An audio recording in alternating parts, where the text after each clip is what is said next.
On va parler de droit. Et, ah ouais, si je le mets pas en route, hop, ce matin j'aimerais, est-ce que ça fonctionne? Voilà.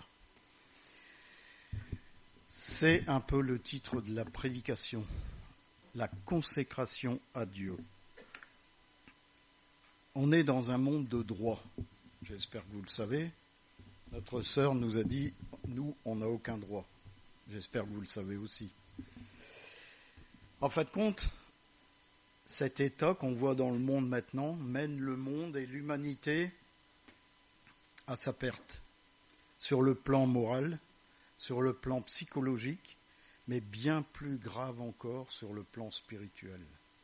Je pense que vous voyez malheureusement un monde qui n'est pas en train de partir dans tous les sens. Et on s'aperçoit quoi? C'est que l'homme est porté à créer un monde meilleur à sa convenance. C'est-à-dire ce qu'a créé l'Éternel, ça ne lui convient pas. Alors il veut construire un monde forgé par des privilèges et vivre dans un état, ce qu'on appelle un état permissif, c'est-à-dire un état où tout est permis, ni Dieu, ni maître. C'est le slogan de l'anarchie, vous connaissez? Ni Dieu, ni maître. On a d'ailleurs un grand chef de parti qui en a fait grande publicité devant tout le monde. Enfin, tant pis pour lui, hein, il en subira les conséquences. Bref, de ce monde permissif, on en voit les conséquences et je trouve ça vraiment triste. On voit les conséquences au travers de nos jeunes, au travers déjà de personnes. C'est-à-dire qu'on voit des détresses, on voit des suicides. Et pourquoi? Parce que le monde dans lequel ils vivent, ça ne leur convient pas. Ils sont perdus. Et malheureusement, ils n'ont quoi comme espérance? Ils n'ont aucune espérance. Alors vous allez me dire que c'est vrai que l'entame de la prédication, elle est triste, mais on est obligé de passer par là, c'est ce qu'on appelle, on fait le bilan. Mais est-ce que, d'après vous, Dieu est un acteur, un spectateur passionné de voir comment notre monde tourne? Est-ce que vous croyez qu'il est acharné comme les gens qui regardent des séries? Je ne crois pas du tout. Je crois que notre très saint Dieu doit être plutôt dans un état de tristesse, une tristesse profonde, et une tristesse qui dépasse même notre entendement. Qu'est-ce qu'il avait fait, lui? Lui, il a créé un monde parfait. Il a créé, en fin de compte, l'homme à son image. Et quand on dit qu'il a créé l'homme à son image, c'est-à-dire qu'il avait créé l'homme sans péché, pur. Mais bien sûr, le malin est arrivé et il a mis son grain de sable. Et on sait aujourd'hui quel grain de sable. Ça a été la catastrophe. Aujourd'hui, le corps que Dieu a donné aux hommes ne leur convient plus. On préconise aux enfants de choisir son sexe, et surtout au moment où il faut. Bref, c'est ce qu'on appelle le wokisme. Et ça, je peux vous dire que c'est la perte de l'humanité. Ces changements sociétaux bouleversent même la perception de l'identité. On a des jeunes, ils ne savent même plus dire aujourd'hui s'ils sont hommes ou femmes, parce qu'on leur met plein tellement dans la tête de dire que, Yel est passé par là. Yel, c'est il ou elle, voilà. Enfin, je trouve ça triste. En fin de compte, on a mis par terre les normes établies par Dieu depuis la Genèse. Est-ce qu'on est bien dans ce monde-là? Est-ce qu'on se sent bien? Et cette quête de liberté soulève, en fin de compte, des interrogations sur l'équilibre mental et surtout l'acceptation de soi. Combien de gens ne s'acceptent plus tels qu'ils sont? L'héritage culturel et spirituel qu'on a est mis par terre. L'héritage, c'est la base judéo-chrétienne qu'on a. Tout est mis par terre. Ah, vous allez me dire, mais il va aller jusqu'où comme ça? Alors la question pour nous croyants, c'est on fait quoi avec notre corps? Le monde revendique qu'ils ont des droits, l'homme a des droits, le droit de faire ceci, j'ai le droit de me marier avec un homme, j'ai le droit de me marier avec une femme, j'ai le droit de faire la procréation assistée, j'ai le droit de plein de choses. Et on voit qu'en ayant ces droits, comme a dit notre sœur, l'homme est emprisonné dans une cocotte minute. Et la cocotte minute, elle est en train de monter en pression. Et elle va exploser. Alors, notre corps à nous, il est temporaire. J'espère que vous le savez. J'ai assisté une fois, parce que depuis 2014, il y a une loi qui est sortie, où tous les corps qui sont sortis du cimetière, il y a un thanatopracteur qui devait regarder s'il n'y avait pas de pacemaker. Le corps que j'ai vu avait une vingtaine d'années, dans un endroit du cimetière où il y avait de l'eau. Mais je peux vous dire qu'il ne reste pas grand-chose. Et ce qui reste, c'est pas beau à voir.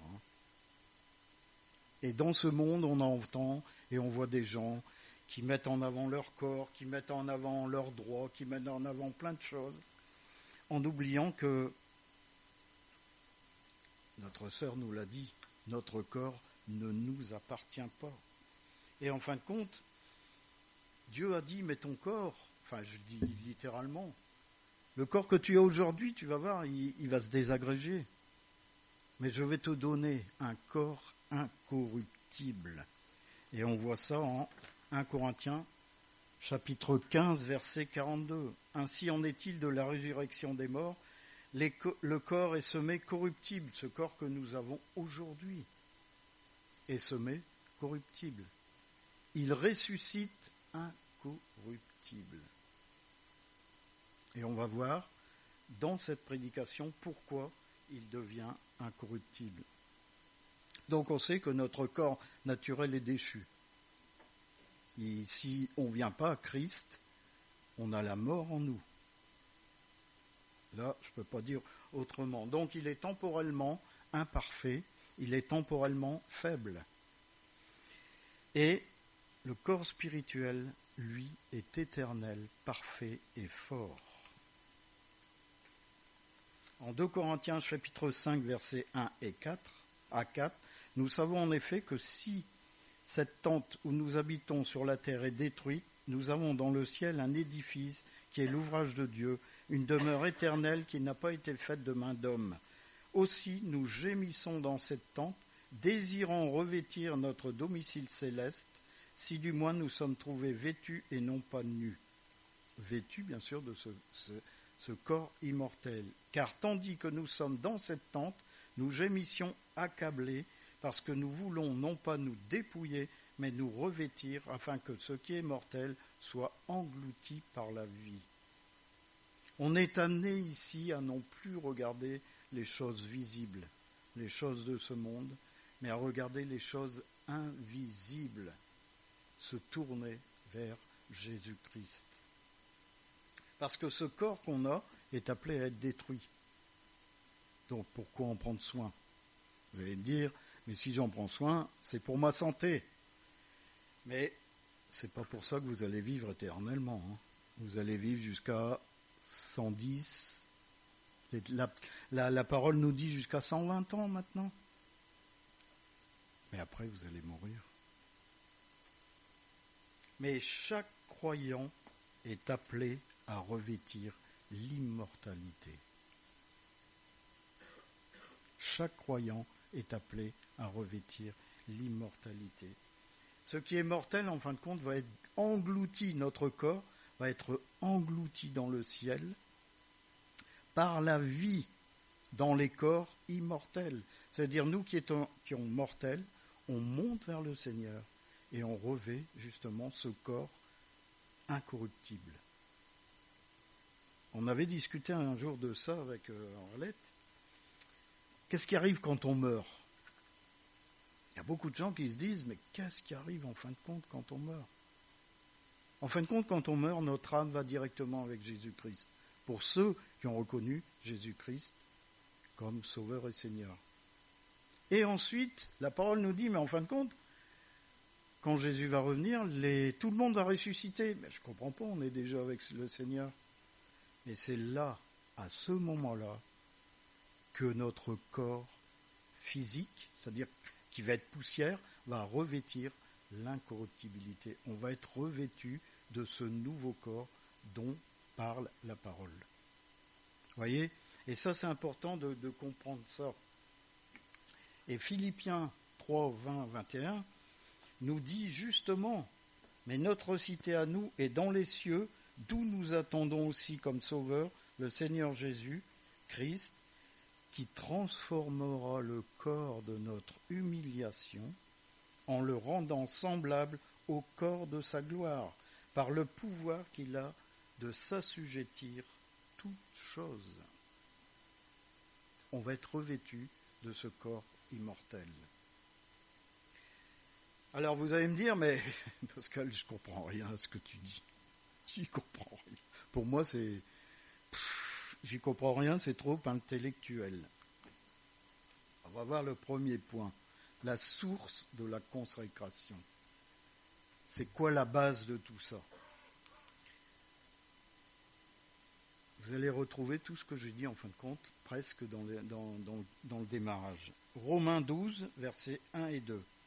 Je vous exhorte donc, frères, par les compassions de Dieu, à offrir vos corps comme un sacrifice vivant, saint, agréable à Dieu, ce qui sera de votre part un culte raisonnable.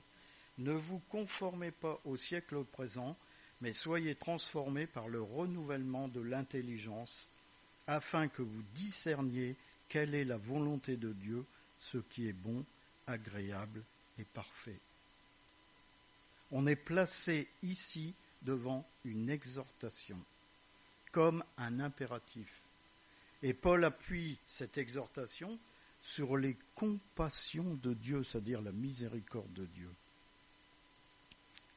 Et la miséricorde de Dieu, elle a eu lieu quand? Elle a eu lieu, en fin de compte, pour les pécheurs comme nous, comme vous, comme chacun ici qui était sans ressources.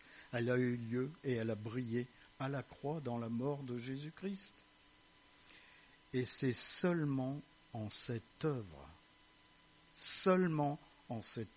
il n'y a rien d'autre. C'est pas ce que nous faisons qui nous sauve, c'est simplement le fait que Jésus-Christ a accepté de mourir sur la croix pour nous.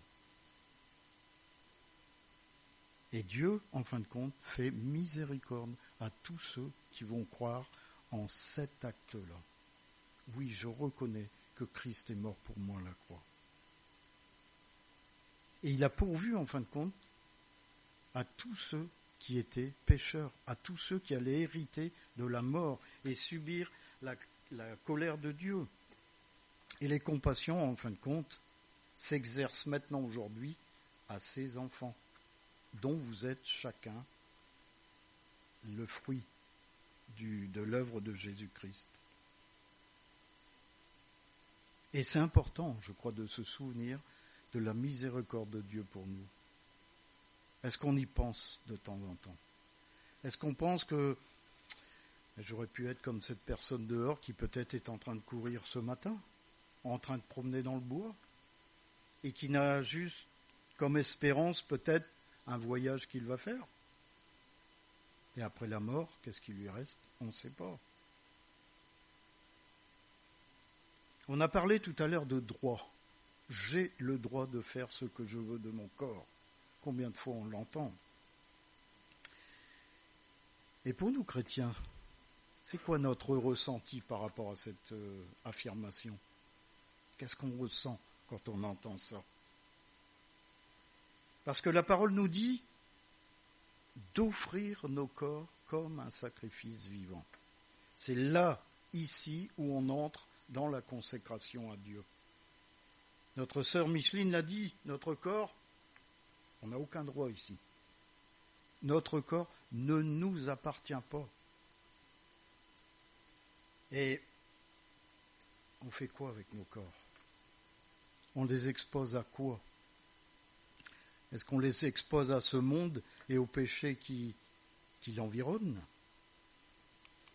En Romains chapitre 6, verset 13, c'est un impératif, un ordre.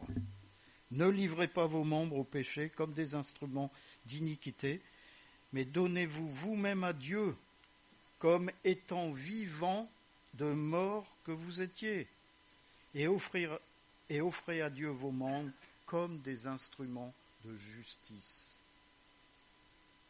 Cessez de présenter vos membres au péché comme des instruments, comme des armes d'iniquité, de perversité. Donc si je change en mettant, cessez de présenter vos membres comme des armes d'iniquité, comme des armes de perversité. C'est-à-dire comme des armes, comme des choses, on suit le monde. Il faut faire très attention de ce à quoi nous exposons nos corps. Est-ce qu'on les est au plaisir du monde, à la perversité de ce monde, au compromis de ce monde? Et quand je parle d'exposer, c'est pour l'exposer comme ça, c'est être rendu participant. C'est être rendu participant. Toutes ces choses que je viens de dire n'accomplissent absolument pas la justice de Dieu. C'est-à-dire la pensée de Dieu. Pourquoi? 1 Corinthiens chapitre 6 verset 19. Ne savez-vous pas que votre corps est le temple du Saint-Esprit qui est en vous, que vous avez reçu de Dieu et que vous ne vous apparteniez point à vous-même? Votre corps est le temple du Saint-Esprit. Je vous laisse quelques instants juste avec cette phrase. Votre corps est le temple du Saint-Esprit. Qu'est-ce qu'on fait avec nos corps? Dieu, en nous, recherche la gloire. Il ne recherche absolument pas la honte. La honte de ce qu'on fait. Pourquoi? Parce qu'on a été racheté à un très grand prix. Son Fils, Jésus-Christ. 1 Pierre chapitre 1, versets 18 et 19. Sachant que ce n'est pas par des choses périssables, par de l'argent ou de l'or, que vous avez été rachetés de la vaine manière de vivre que vous aviez hérité de vos pères, mais par le sang précieux de Christ, comme d'un agneau sans défaut et sans tache. En fin de compte, on ne s'appartient plus à nous-mêmes. Nous avons de ce fait aucun droit sur notre corps. C'est exactement ce que notre sœur nous a dit. Et ce que Paul lui avait dit des années avant. On n'a aucun droit sur notre corps. Et je ne sais pas, on revient au verset, je ne vous le lis pas. Relisez-le si vous voulez. On vient de voir que le corps du chrétien est le temple du Saint-Esprit. En fin de compte, le corps représente la totalité des activités d'une personne, dont le corps est le véhicule d'expression. C'est-à-dire notre corps sert à faire ce que nos pensées ordonnent. Qu'est-ce que nos pensées ordonnent à notre corps? Vous allez voir tout à l'heure, la réponse, elle est dans la prédication. En fin de compte, c'est aux croyants de se tenir dans la mort. Et j'en viens à un peu développer l'idée d'offrir nos corps en sacrifice. Aux croyants de se tenir dans la mort pour laisser agir l'esprit qu'il a en lui. C'est-à-dire la vie de Jésus-Christ. C'est ce qu'on trouve dans l'expression un sacrifice vivant, qui associe l'idée d'une mort impliquée par le sacrifice avec la réalisation d'une vie simple et sainte. Je dis simple et sainte, pas les affres du monde, et qui donc de ce fait devient agréable à Dieu. simple et sainte. C'est tout un programme. Il est impératif de mourir à nous-mêmes.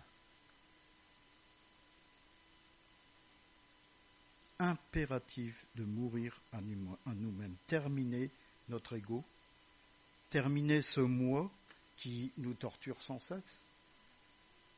Parce que c'est ce moi qui dicte la volonté du corps de faire ce qu'il veut. Se livrer à Dieu, c'est quoi? C'est lui dire, voici Seigneur, je me parais devant toi pour être immolé et vivre la vie de Christ. Sans cette démarche, il est impossible d'avoir une vie sainte.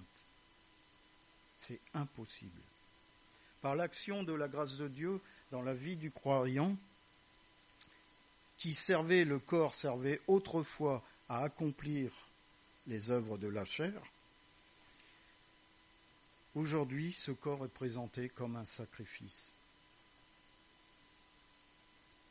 Et en fin de compte, c'est un culte raisonnable.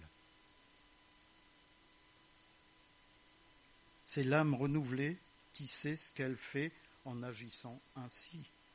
Elle en connaît le motif, qui est l'amour pour celui qui l'a racheté, et le but, la gloire de Dieu. En 1 Corinthiens chapitre 6, verset 20, « Car vous avez été rachetés à un grand prix. Glorifiez donc dans votre corps et dans votre esprit qui appartiennent à Dieu. » Combien de fois on a attristé le Saint-Esprit? Combien de fois? Par des comportements qui, en fin de compte, étaient à l'opposé de ce qu'on déclare être enfant de Dieu. Mais aujourd'hui, on a saisi la grâce. Aujourd'hui, on sait pourquoi Christ est mort. Et en fin de compte, on est devenus des instruments pour la gloire de Dieu. Nos corps, soyons honnêtes, servaient avant à l'accomplissement de nos désirs, de nos pensées. Aujourd'hui, il est présenté comme une offrande à Dieu. Le deuxième point, j'ai bien, vous voyez, c'est 2. La transformation. Comment on est transformé? Paul donne, en fin de compte, une seconde exhortation. Ne vous conformez pas, je ne sais pas si je l'ai mis, non. Ne vous conformez pas au siècle présent, mais soyez transformés par le renouvellement de l'intelligence afin que vous discerniez quelle est la volonté de Dieu, ce qui est bon, agréable et parfait. L'œuvre de la croix, elle a fait quoi? Elle nous a retirés de ce siècle mauvais. C'est-à-dire qu'on ne vit plus comme avant. Et encore une fois, c'est marqué dans la parole. Galates chapitre 1, versets 3 et 4. Que la grâce et la paix vous soient données de la part de Dieu le Père et notre Seigneur Jésus-Christ, qui s'est donné lui-même pour nos péchés afin de nous arracher. Il n'est pas dit nous enlever, nous arracher. Ça veut dire qu'on résiste encore. Il nous arrache. C'est lui-même qui nous arrache de ce monde, qui essaye toujours de nous rattraper, selon la volonté de notre Dieu et Père. Ce monde, on le sait, est devenu un système organisé sans Dieu, plongé dans le mal. Et j'espère que vous le savez, ça va être de pire en pire. Là, c'est que les prémices. Ce sont que les prémices. Et je crois qu'il faut se souvenir des souffrances de Christ pour nous, qui ont été nécessaires pour nous mettre à part pour lui. Est-ce qu'on s'en souvient tous les jours? Est-ce qu'on se souvient de ce que Christ a subi pour qu'aujourd'hui je puisse dire oui, je suis enfant de Dieu? Et pourtant, tout à l'heure, je suis en train de vous parler du monde, je suis en train de vous dire que voilà, c'est un triste monde, c'est ceci, c'est cela, et pourtant on est appelé à vivre dans le monde. Et c'est un ordre de Jésus. En Jean 17, 15 à 18, « Je ne te prie pas de les ôter du monde, mais de les préserver du mal. Ils ne sont pas du monde, comme moi je ne suis pas du monde. Sanctifie-les par ta vérité, ta parole est la vérité. Car tu m'as envoyé dans le monde, je les ai aussi envoyés dans le monde. » Waouh! En fin de compte, on est quoi? C'est un peu ce que disait notre sœur, on n'a aucun pays. On est pèlerin dans ce monde. Différent du monde, mais pourtant chargé d'une mission très importante. Est-ce que vous savez, est-ce que quelqu'un pourrait me dire de quelle mission nous sommes chargés?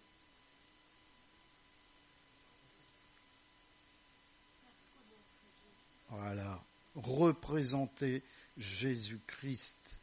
Alors la question que vous devrez vous poser, je ne veux pas de réponse. Est-ce que je représente Jésus-Christ? Est-ce que ma vie, est-ce que mon corps représente Jésus-Christ? Pensez à toutes nos colères. Pensez à tout ce qu'on fait dans notre quotidien. Est-ce que mon cœur représente Jésus-Christ? Est-ce que quelqu'un, quand il vous voit, ou quand il me voit, dit « Ça, c'est un ambassadeur de Jésus-Christ. » Parce qu'il ne vit pas comme moi. Parce qu'il n'est pas comme moi. Il n'est pas souillé comme moi. Mais soyez transformés. Soyez transformés. Là, il y a quelque chose de positif. C'est l'exhortation positive. C'est pas le fait de ne pas se conformer au monde qui nous transforme. C'est-à-dire que ça viendra encore des œuvres. Vous voyez, je m'éloigne du péché, je fais ceci, je fais cela. Ça voudrait dire que c'est ça qui me rend saint, que c'est ça qui me transforme. C'est faux. On n'a pas à se conformer au monde tout simplement pour garder les yeux fixés sur Jésus-Christ. C'est-à-dire que le monde ne doit plus nous intéresser. On ne doit plus être attiré par le monde. On doit y vivre, certes, mais ne plus être attiré par les pièges de ce monde.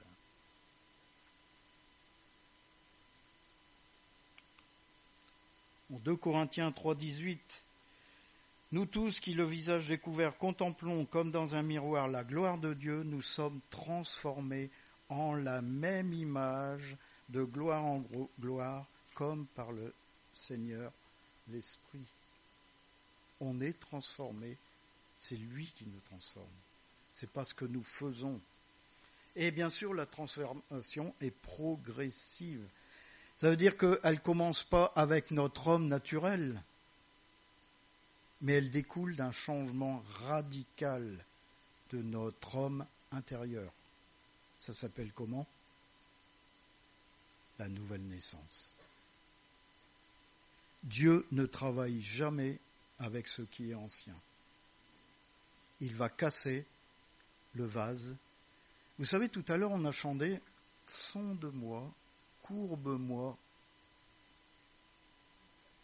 façonne-moi. » Sonde-moi, courbe-moi, façonne-moi. Ah non, moi je ne veux pas le dire. Ah non. Est-ce que c'est notre prière ce matin? Brise-moi, Seigneur. Si c'est notre prière ce matin, ne vous inquiétez pas, Dieu va le faire. Parce que Dieu ne travaille jamais avec des vases anciens. Il va les casser, il va reprendre de l'argile, il va refaire quelque chose de nouveau. Parce que dans tout ce qui est ancien, il y a des racines. Et les racines, si on n'y prend pas garde, vous savez, vous tirez un chardon, ça casse, vous dites ça y est, je l'ai eu. Pourtant, des fois, vous tirez le chardon, j'en ai tiré un avant-hier, j'ai tiré ça. J'ai pas eu la racine. Dans un mois, le chardon, il va encore être comme ça. Dans nos vies, c'est exactement la même chose. C'est pour ça que Dieu ne travaille pas avec ce qui est ancien. Il va casser ce qui est ancien. Donc l'intelligence du croyant à ce moment-là n'est plus obscurcie, puisqu'on est transformé. On n'est plus étranger par rapport à Dieu. On n'est plus endurci et on n'est plus surtout impur, parce qu'on rentre dans la sainteté de Dieu. Christ, en fin de compte, est l'objet de notre instruction. Vous l'avez entendu, c'est ce qui est dit. Si du moins vous l'avez entendu. Et le moyen par lequel cette instruction nous est transmise, c'est en lui que vous avez été instruits. C'est en Jésus-Christ. J'ai dû oublier, voilà.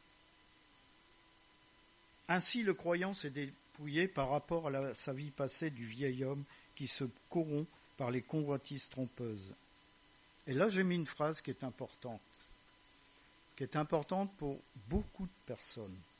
Les choses que l'on convoite pour soi-même déçoivent, parce qu'elles promettent la joie. On peut être content, mais en fin de compte, elles ne procurent rien du tout, parce que tout est passager. Dans ce monde, tout est passager. Pourquoi il y a autant de divorces, à votre avis ? C'est simplement parce que le monde attire, et puis on est arrivé dans un monde où c'est son intérêt personnel qui passe avant. Si vous êtes mort à vous-même, c'est plus vous qui comptez, c'est la personne avec qui vous vivez, tout simplement. Et on vit dans un monde de divorcés parce que maintenant, on ne supporte plus. J'ai mon filleul qui, au bout de 15 ans, en ayant fait un enfant, a dit à sa compagne, « Ça fait 15 ans que tu me pourris la vie. »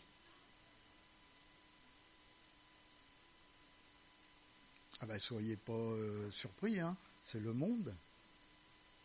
Pourquoi il a fait un enfant ? Pourquoi il a vécu 15 ans avec ? Avec mon épouse, nous, ça fait 43 ans. Et 52 pour d'autres, 60. Mais je dis, c'est simplement pour vous dire, quand on ne meurt pas à soi-même, voilà ce qui arrive. Et tout dans ce monde est comme ça. Quelque chose, la deuxième phase est très importante aussi. Il a revêtu l'homme nouveau. Quand je dis « il a revêtu », c'est de vous que je parle, hein. C'est du croyant. Il a revêtu l'homme nouveau créé selon Dieu. Créé selon Dieu. Pas créé selon la religion. Pas créé selon le dogme. Pas créé selon la doctrine. Selon Dieu. Né de l'Esprit. Né de la grâce de Dieu. Né de Jésus-Christ mort et ressuscité. Dans une justice et une sainteté que produit la vérité. Vous avez été créés, on a été chacun créé avec la justice et la sainteté qui a été produite par quoi ? L'œuvre de Christ en nous. Que produit la vérité ? Si vous êtes le temple de Saint-Esprit, l'Esprit est en vous et ça produit ces choses-là, la justice et la sainteté. Et bien sûr, c'est là où vous devez être différent. Ça doit contraster avec le monde, avec la vérité, avec un petit V de ce monde. Le croyant est donc renouvelé dans son esprit et dans son intelligence. Il est plus ignorant et ses pensées ne sont plus vaines, sa compréhension n'est plus du tout obscurcie parce qu'elle est éclairée par la vérité de Dieu. En fin de compte, on est devenu magnifiquement une nouvelle personne en Jésus-Christ. Et par conséquent, c'est quoi la logique ? On n'a plus à vivre comme des païens. Si on vit encore comme des païens, c'est qu'il y a un problème. Et un gros problème. Et comme le dit Paul aux Romains chapitre 6 verset 11, ainsi vous-même regardez-vous comme morts au péché et comme vivants pour Dieu en Jésus-Christ. On est mort au monde, on est mort à tout ce monde, à toutes ces choses qui sont dans le monde. Et on vit pour qui ? pour Christ. Le dernier point, la volonté de Dieu. Je sais, c'est un peu long. Bon. Ouais, c'est toujours le 1. Vous savez, c'est quand on met des puces. Quand on met des puces. Ah, si, moi, il m'avait mis 2, je l'ai viré. Donc, il m'a remis 1. C'est pas grave. Vous savez qu'on repasse au 1. La volonté de Dieu. Romains 12, 2. Afin que vous discerniez quelle est la volonté de Dieu. La conformité avec le monde et l'activité de notre propre volonté, c'est ce qui fait un obstacle majeur pour connaître la volonté de Dieu. Pourquoi ? Parce qu'on va faire sa propre volonté. On va laisser agir nos pensées. Et vous savez qu'il y a des gens qui agissent même en croyant agir pour Dieu. Même en croyant agir pour Dieu. Et c'est une catastrophe. En fin de compte, la mise à part pour Christ et le renouvellement de notre esprit et de notre intelligence ont un but et un effet pratique. Je ne sais pas si je l'ai mis, non. Que vous discerniez quelle est la volonté de Dieu, ce qui est bon, agréable et parfait. Bon, agréable et parfait. Ce n'est pas ici d'en discerner la teneur pour la pratiquer, c'est-à-dire, voilà, je sais que c'est bon, agréable et parfait, je vais faire ça. En fait, c'est absolument pas ça. Parce que c'est très facile d'en connaître les caractéristiques, mais c'est une autre chose que d'apprécier la volonté de Dieu, surtout dans un moment bien précis, lequel ? Quand on est dans les épreuves. Allez dire à quelqu'un ce que tu subis, c'est bon, agréable et parfait pour Dieu. Essayez de lui dire. Il faut courir vite, très vite. En fait, c'est la grâce de Dieu qui nous presse d'accepter cette chose. De savoir que, en fin de compte, ce qui est bon, agréable et parfait devant Dieu, ça travaille pour nous. Romains 8, 28, José. Oh, j'ai changé, j'ai oublié, tiens. Voilà, nous savons du reste que toute chose concourt au bien de ceux qui aiment Dieu et qui sont appelés selon son dessein. Allez dire ça à quelqu'un qui est dans l'épreuve.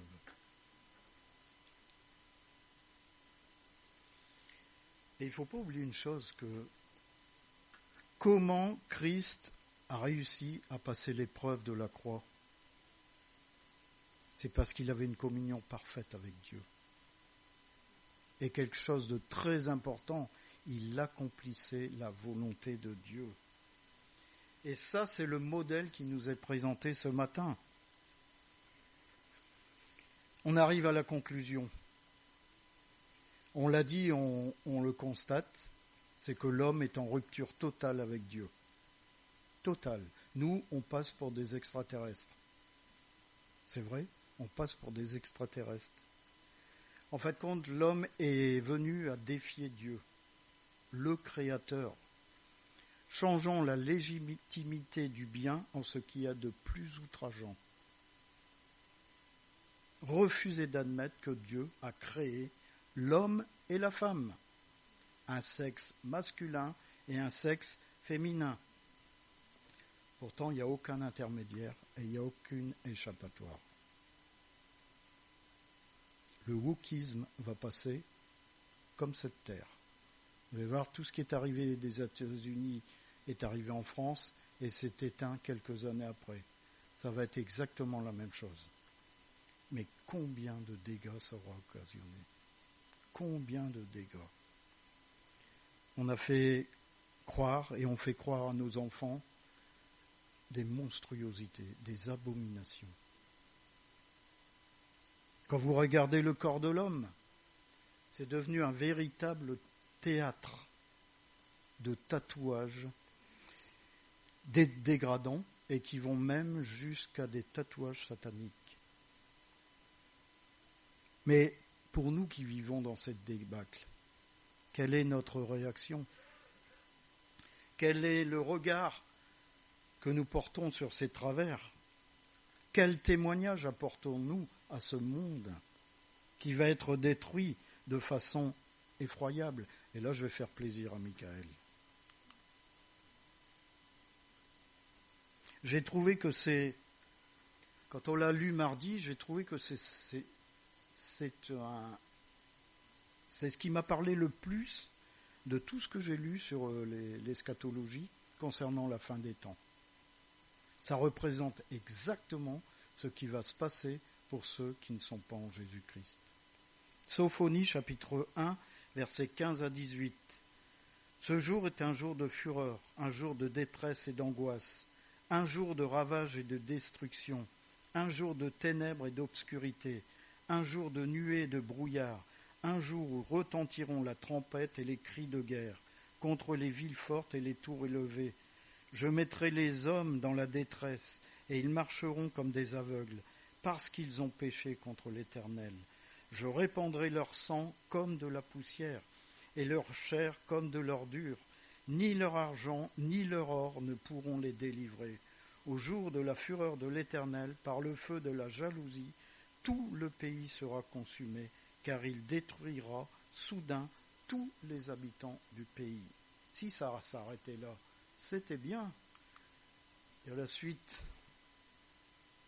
Et ça, c'est important, je pense, pour ceux qui ne croient pas en Jésus-Christ. Sophonie, chapitre 2, versets 1 à 3. Rentrez en vous-même. Examinez-vous, nation sans pudeur. On est en plein dedans. Avant que le décret s'exécute et que ce jour passe comme la balle, avant que la colère ardente de l'Éternel fonde sur vous, avant que le jour de la colère de l'Éternel fonde sur vous, cherchez l'Éternel, vous tous, humbles du pays, qui pratiquez ses ordonnances, recherchez la justice, recherchez l'humilité, peut-être serez-vous épargnés au jour de la colère de l'Éternel. Veillez et priez. C'est ce qui compte pour chacun d'entre nous ce matin. Est-ce que on n'a jamais pensé qu'en étant croyant, on est des sentinelles de l'armée de l'Éternel. Et que tous les jours, on a à revenir à la source, c'est-à-dire Jésus-Christ, pour offrir nos corps tous les jours, pour être lavés des tâches qu'on a subies, qu'on a été immaculés, de tâches, de saleté, et que tous les jours on a à être renouvelé par l'Esprit de Dieu. Est-ce qu'on y pense à ça ? Cette tente d'aujourd'hui n'est que temporelle, imparfaite et faible, mais Dieu nous a promis un corps spirituel, céleste, parfait et fort. On a donc urgemment à porter les regards sur ce qui est invisible, Christ, parce que tout le reste, tout ce qui est visible, va périr.